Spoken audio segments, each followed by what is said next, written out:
Hey, everybody.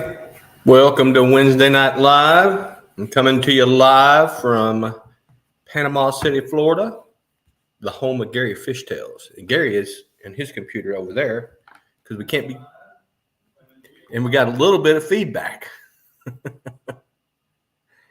But yeah, down in Florida, fishing a tournament this week. Me and Gary's getting ready to go out, fish the end of year of Lunkers tournament. Out on Lake Eufaula, Alabama. This is the third year in a row I came down. I love fishing this tournament. I love that lake. I love Eufaula. It's a great lake. So got plenty of numbers and spreadsheets, folks, for a team tournament update. Lots of people turned in lots of fish. So here in a few minutes, as I see people populate in, 5 people in now, we'll get that spreadsheet up in just a little bit. So yeah, gonna be doing quite a bit of fishing the next 3 days for sure. Friday, Saturday, and Sunday. We're gonna pre-fish Friday, and then Saturday and Sunday is the tournament. So I'm looking forward to it for sure. And believe it or not, hey Thomas, hey, get some. There, Thomas. Believe it or not, I got off the airplane from Virginia. It was just as cold here in Florida as it was in Virginia, it seemed like. So they had a cold front move through last night and cooled everything down. I was used to getting off the plane in the Florida swampy air, but it wasn't that way today. It's windy and cool. So a little bit different. So I'll tell you before we throw the spreadsheet up, we have of all the tournaments, of all the team tournaments, over half have filled their quota for the first half and have moved on to the second half. Just a few folks didn't turn any in. And if I missed them, this is why we do this, when I throw the spreadsheet up. If I missed, you sent them and it didn't get to me, please resend. Right? I hope everybody got their code and understands the code change for the second half. Instead of you change your letter to L is all you need to do. The numbers stay the same. So, hey, Russell, thanks for popping in. Nick Abear, good evening. Thanks for jumping in here. I got you guys' fish turned in. We'll get that spreadsheet up in just a few minutes. So, Russell, I hope you've been catching some fish, man. It's been good fishing in Virginia. And Nick, I failed you a little bit. I had some good info. I needed to leave with you for this weekend of fishing, but I forgot. I was going to shoot you a text on Messenger and say, go here and fish. I know you're going to be out there, but if you want, shoot me a note, and I'll tell you what. I'll provide you some key intel for the weekend. So, hey, John, pretty good video. John just put out a video, and he had an issue with a bass that I have had on like 3 or 4 trips now. He had a bass jump almost out of the net and get off, and I mean a big one too. It looked like about an 8-pounder. Russell said he landed some nice ones today. Mars Fishing Adventures, thanks for stopping in. We're doing our team tournament recap, or not recap, just update. We're in part 2 of our tournament. In just a few minutes, I will throw up the spreadsheet and show everybody what the standings are. Anybody wants to jump up with me? Just click on this link that I just threw out there. It takes about 4 or 5 seconds for it to pop up, and I'll bring you up in here and chat with me. So we got 10 folks in here. I'll go ahead and been about 5 minutes. I'll throw up the spreadsheet for the first time. I'll throw it up several times, show the standings. So let me share the screen here. Hey, Kenneth. Thanks for stopping in. Let's do the present.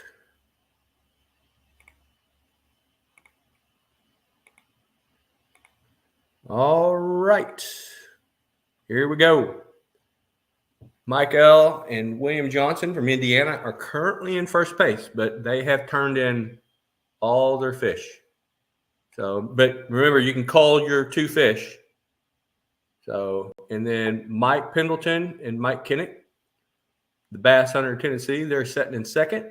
And Kenneth, and your teammate, I don't have your teammate, Sam. I know you gave it to me. I didn't put it in the spreadsheet, but you're sitting in third. Thomas Campos and Kevin Tipton sitting right behind you, followed by John and Lindia, and then Patrick Williams and his teammate. I failed to put the names in the spreadsheet. But, it's tight already. Anybody's game, especially big bass, right? Anybody can get the big bass. But that's where we're at right now. It's pretty close, real tight. Like I said, Mike and William are in the lead right now, but they have turned in all 7 fish and are probably going to be culling as they get stuff bigger. So now you can't call the pass for the first round, but you can call all your fish in the second round. So, let's see. I know John had a fish that he would have put in here that jumped off the hook in that last video. That would have been a nice one to put in here. So we'll stop sharing for now. That is where we stand. Oh yeah, John, was that in this last video? Because I came in late. John sends me a flash on my phone, a piece of video on my phone. It's like this happened, and I was like, it's going to be a big fish, and he swung about 3 or 4 pounder in the boat and broke your rod. John, it wasn't a giant. Dan's your teammate. I'll get that in the spreadsheet right now. Kenneth.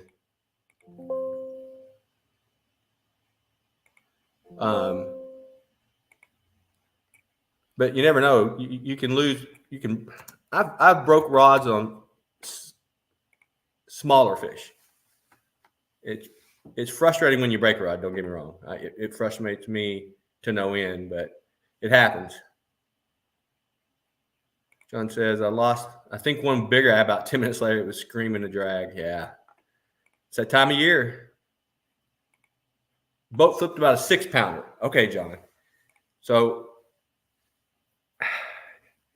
I can't scold you because I do it all the time too. But I haven't broken any rods. But that's a good way to break it. 6 pound bass is not supposed to be boat flip. You sacrificed you sacrificed a rod for a fish. So yeah, Kenneth, I'm sure it's getting tough. Have you already got a frost this year where you're at in New York? He's up in New York. Hey, Tim, thanks for stopping by. I'll throw up the spreadsheet, guys. For those who just come in, I'll throw the spreadsheet up again. We already thrown it up once. But, Kenneth, have you got a frost up in New York yet? I mean, I got leaves falling in Virginia. So no frost yet. So very windy on Headwaters today. Yeah, I'm in Florida today, right now. And when I got off the plane, the wind about knocked me over. It is windy, real windy. But they obviously had a cold front come through too because the temperatures were dropped. Temperatures have dropped. So, but it's the time of year whenever the temperature's going to drop. The leaves are turning. It's that time of year. Kenneth says he's got low temps around 36. All right. Yeah, it's getting there. That is getting there. Donkey Land has waters running over the rocks. It's 8 foot deep in the back. Holy cow, John, that's high. Because when I went to Donkey Land with you, the water was up to the rocks, close to the rocks. And it was about 4 or 5 foot back there. That's a lot of water. You got a lot of water in that lake then. But, I mean, you've got a lot of rain from the hurricanes as well, too. So that's you're flowing over the rocks. Okay. Whew. That's a lot of water. But, John, doesn't Donkey Land connect to Headwaters? Isn't there that lake connect? Those lakes connect. So, Gary's saying, John, do you have enough line on the reel? Yeah, John, I heard you guys got a couple tornadoes down there too. Not far from Donkey Land, if I'm not mistaken, right? Okay, yeah, he's saying it does connect. So that water will dissipate out over time. So It should. I'd say, John, that's got to help your fishing there a little bit, right? Or is the water just up too high and staying?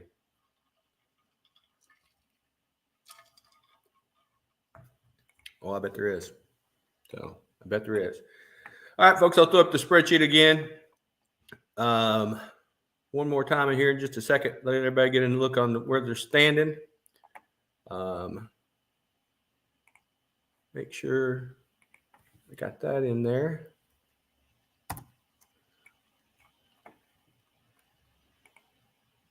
And if you see I've missed a fish, please don't hesitate to shoot me an email. I'm pretty sure I got everybody, but I've made mistakes in the past and missed them.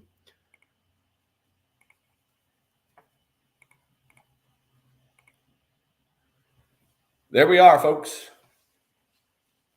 That is the current standings. I mean, John, I think you and Lindia, you got to get a 21 and a 22. That's not going to be that should be very doable for you.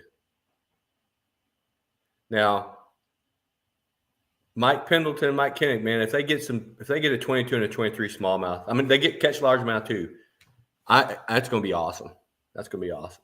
So, really competitive. Like I said, Mike and William there in Indiana, they already got, they filled up their quota here. That's why they're in first. And remember, folks, the big bass doesn't count and your smallest bass. That red is your smallest bass. And then the big bass don't count to the total. It counts just for the big bass pot. And something I'd also tell you guys is weight. Most of you all have fished these tournaments. And weight is the tiebreaker. So weigh it on a scale. Take the picture, a digital scale, because that is the tiebreaker. Hey, Wade Life, thanks for stopping in. Good to see you. John, you're shooting for 24 and 25. I think you can get. I know you can get 20. I know you can get 22, 23. I don't. Have you ever caught a 24? I know you have caught a 24 because you caught a 10-pounder down there. Yeah, I bet that was a 24 that jumped out of the net today. Yeah, probably right. So if you can get a 23 and a 24, whew, it's going to be tight. It's going to be tight. So, I mean, every tournament, it comes down to the top three. It always is an inch to an inch and a quarter between first and third. John says his 10-pounders was 26 inches. I believe that. So, John, I don't know if you watched my latest video that I put out Monday night.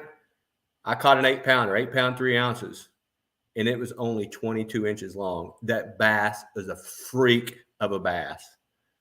It was a freak of a bass. It's hard. Yeah, it's hard. It's hard to get the big ones. Wade Lass said, just caught a 24-inch Tennessee qualified rainbow trout. That's awesome. 24-inch trout. Rainbow is pretty big rainbow. Yeah. Yeah, John, that bass is a freak of nature. Russell said that bass was almost round. I seen your comment, Russell. I was like, yeah, you got a good point. That thing was – and listen to this. Sunday, last time I went out, I think it was Sunday, I caught an 18-inch bass that weighed 4 pounds and 15 ounces, almost 5 pounds, probably 30 or 40 yards from where I caught that big 8-pounder. No, it was a point away. An 18-inch bass that weighed 4 pounds, 15 ounces. And it had 2 shad tails sticking out its throat. So, I mean, it's just that lake has some unbelievable fish in it. And I just can't believe, and not just unbelievable fish, but the amount of bait fish in that lake. Your whole, if down scan or side scan or whatever you're using for electronics, it will cover your whole screen with shad.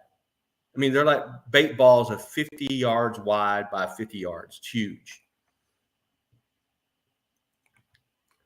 Our fish are fat belly full. They're eating good. I think, yeah, you're right. Probably making the fishery hard. And sometimes sometimes I go down that lake and I can't get those fish to bite anything because they are like, that's fake. I want the real thing. You've got to trick them a lot of times. You really got to trick them. Oh, coach is coming Monday. Okay, yeah, that's awesome.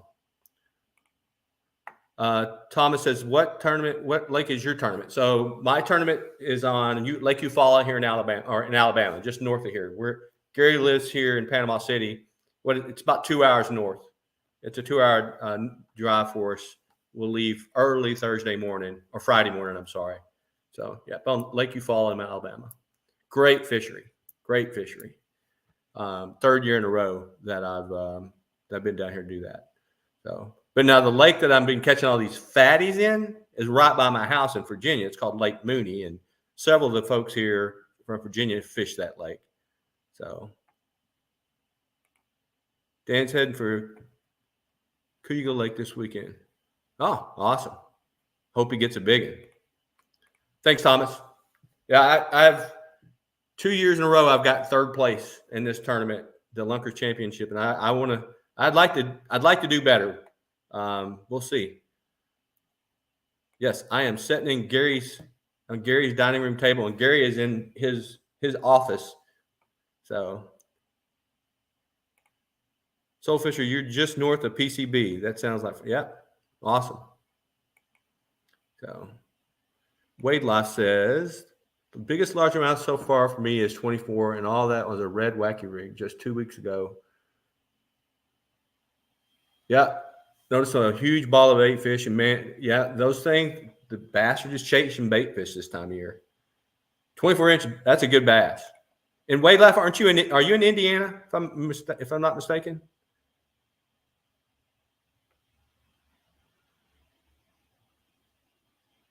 Gabby's mulch. He won't miss it. You're probably right. If you hadn't said it, I could have got it probably. Tennessee. Okay, Wade Life. Okay, Tennessee. Eastern Mid Tennessee. Gotcha. Good fishing. I don't know if usually we have Bass Hunter and Mike Pendleton from Big Bait Posse. They usually come in. They might be on here, but they fish there on the rivers in Tennessee, man, and they kill it. They are such great smallmouth fishermen. I mean, they catch some big ones. Hey, Mike, thanks for coming in. I'll show the spreadsheet here in just a few minutes and show you where the current standings are. But yeah, that Mike, if you're on here and you're not following Big Bait Posse, man, they do a lot of river fishing, and they catch some hammer smallmouth. I mean, they're in second place, right? Currently set in second place, and they got a 21-inch smallmouth that they caught. All their fish they turned in were smallmouth so far. So, good. You're living in a good area in East Tennessee area. So, all right, folks. I will throw up since Mike came in. I know he's wanting to see the spreadsheet, and throw it up here one more time before we cut it. We will do a live tomorrow night. Or not tomorrow night, I'm sorry, next Wednesday night. We'll have a Wednesday night live next Wednesday as well.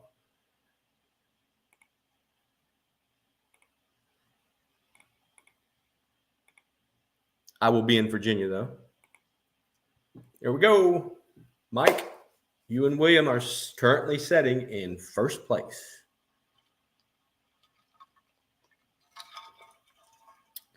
And you guys are the first team to bring in all 5 bass. And, of course, you can call your 2 bass. And I'm sure you guys will probably send some more fishing. You guys have been fishing hard.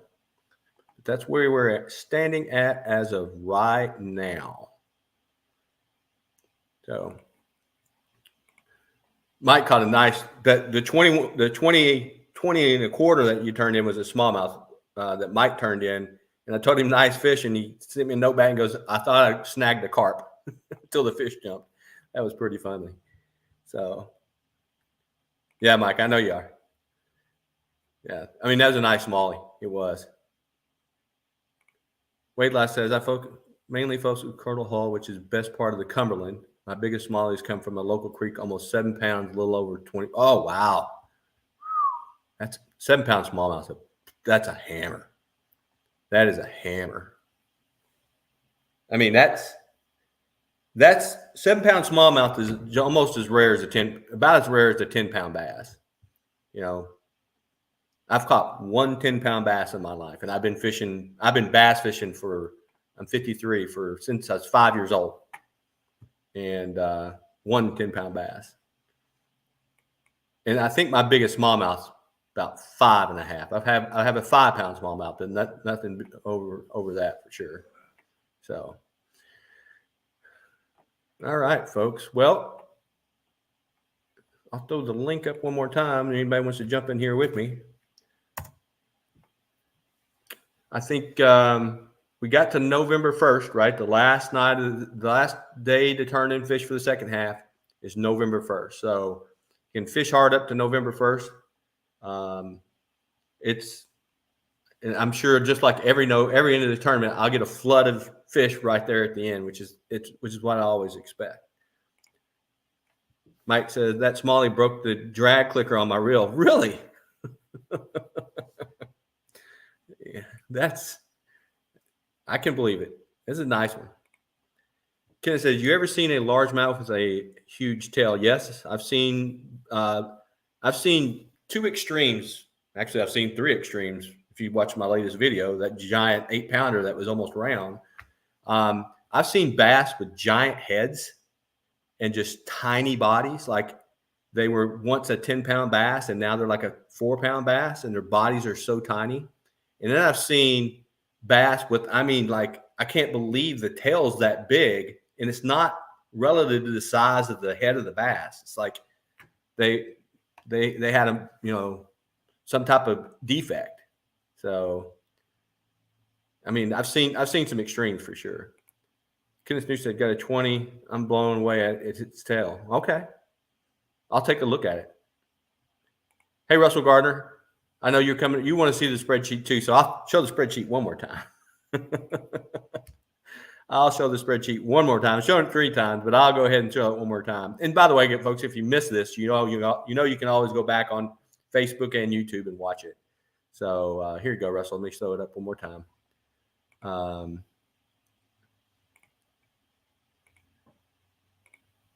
Oops.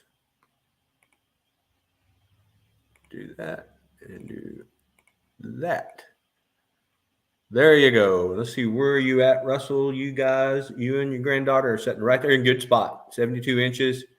Mike is in first place, but he's turned in all of his bass. So you're sitting in a good place. Right there. So.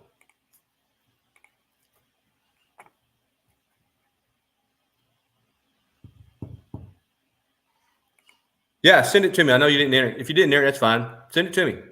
I'll take a look at it. I'm curious. I like to look at fish stuff. So obviously I look at all kinds of fish doing these tournaments. So yeah, that's you catch fish that have black spots on them, and I know that's more common now. But I caught one the other day that the back end of the bass looked like he broke his back close to the tail, and he had a Z and a big hump that was a Z shape in it. So there's some crazy fish out there for sure. Going to be 59 at daylight at Lake Jackson in the morning. We're not going till 10.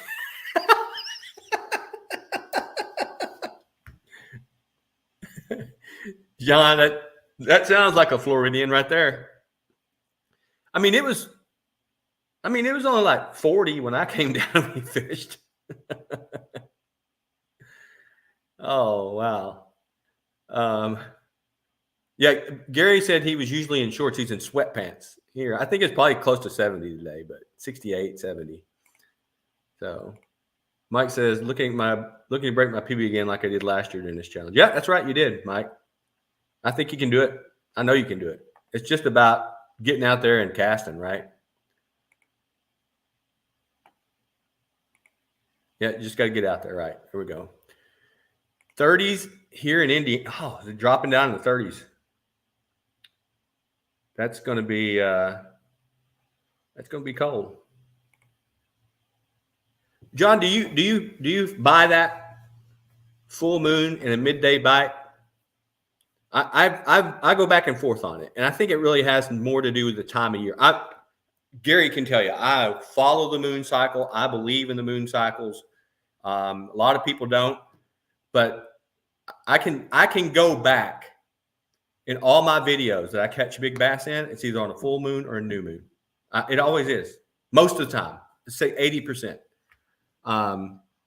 But the one that I think I just can't been able to confirm is that midday bite on a full moon. May have had it happen once or twice, but not that often. But I mean, I do follow the moon cycle for sure. So, hey, Mike, you just came in. I'm gonna have to show the spreadsheet again. I'm gonna have to. 39 to 21 small fish. That first cold morning that you after a cold snap, man, the fishing just stinks. I don't care where you live at, it stinks. It really does. Well, now more people are coming in. I'm going to show the spreadsheet one more time. Thanks for coming in, Captain Lindia. By the way, Lindia, I'm a little confused about the Inspector Gadget umbrella hat in the last episode. I'm scratching my head why. I mean, I know it's Florida and I know it's warm, but it's a nice time of year in Florida right now. My biggest deer was at 11:15 with a full moon at night. Yeah, see, I've heard people say that too. I've heard people say that on hunting, that you need to be out if you're deer hunting on full moon. You need to be there midday. Well, Linda, you did.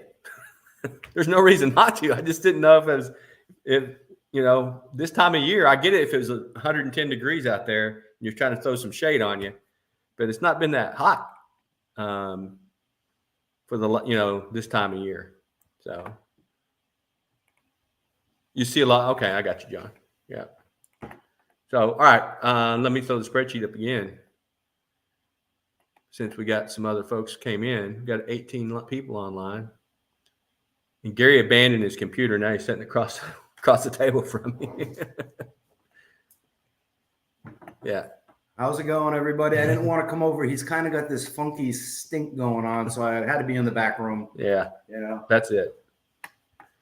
All right, let me throw the spreadsheet up again.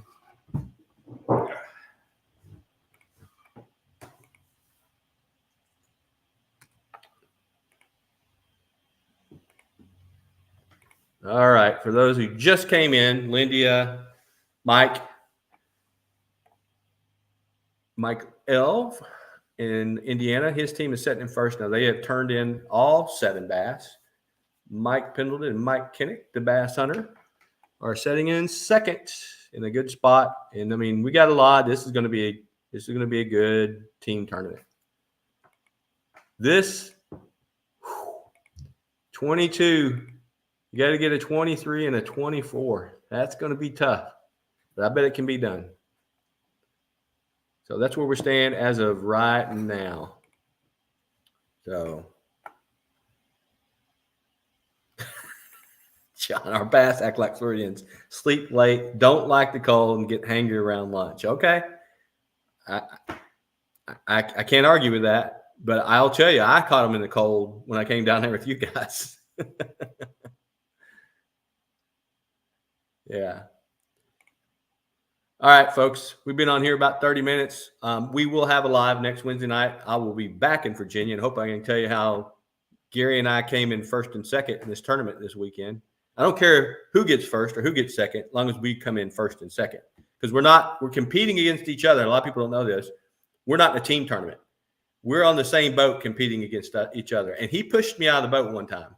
I'm just kidding. He never pushed me out of the boat. So, but hopefully I'll have some good stories to tell you next week when we do our Wednesday night live, and I'll be back up in Virginia. So everybody, good luck, catch some big ones, and we will see you next Wednesday night.